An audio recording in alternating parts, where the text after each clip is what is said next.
অজুর পূর্ণময় কয়েকটি দোয়া যা মুসলিম নরনারীদের জানা অতি জরুরি। প্রিয় দর্শক, এই ভিডিওটি পুরো দেখলে আপনি জানতে পারবেন অজুর সেই পূর্ণময় দোয়াগুলো।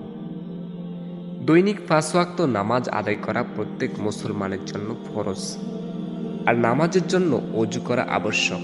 মহান আল্লাহ তাআলা বলেন, হে মুমিনগণ, তোমরা যখন নামাজের জন্য উঠবে তখন নিজেদের চেহারা ও কনুই পর্যন্ত হাত ধুয়ে নিবে, নিজেদের মাথা মাসে করবে এবং টাকনু পর্যন্ত পা ধুয়ে নিবে।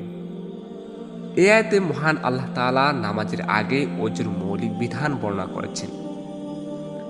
অজুর শুরুতে, মাঝে ও শেষে কিছু ফজিলতপূর্ণ দোয়া রয়েছে। যেমন, অজুর শুরুতে মহানবী সাল্লাল্লাহু আলাইহি ওয়াসাল্লাম বিসমিল্লাহ পড়তেন। অজুর মাঝে আল্লাহুম্মা গফিরলি জামবি ওয়াসলি ফি দারি ওয়া বারিকলি ফি রিজকি, এই দোয়া পড়তেন। অর্থ, হে আল্লাহ, আমার গুনাহ ক্ষমা করে দিন, আমার ঘর প্রশস্ত করে দিন এবং আমার রিজিকে বরকত দিন।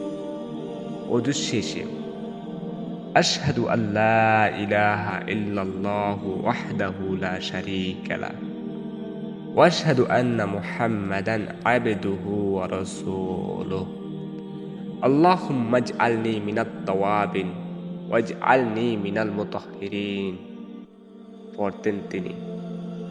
অর্থ, আমি সাক্ষ্য দিচ্ছি আল্লাহ ছাড়া কোনো মাবুদ নেই, তিনি একক, তার কোনো শরিক নেই।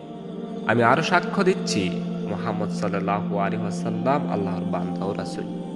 হে আল্লাহ, আমাকে বেশি বেশি তওবাকারী এবং অধিক পবিত্রতা রক্ষাকারীদের অন্তর্ভুক্ত করে দিন।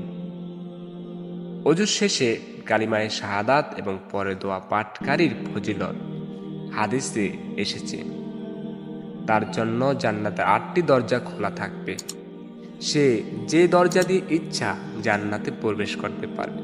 প্রিয় দর্শক, এইসব দোয়া পাঠ করা আবশ্যক নয়, তবে অজুকে অধিক পূর্ণময় করার জন্য এসব দোয়া পাঠের বিকল্প নেই।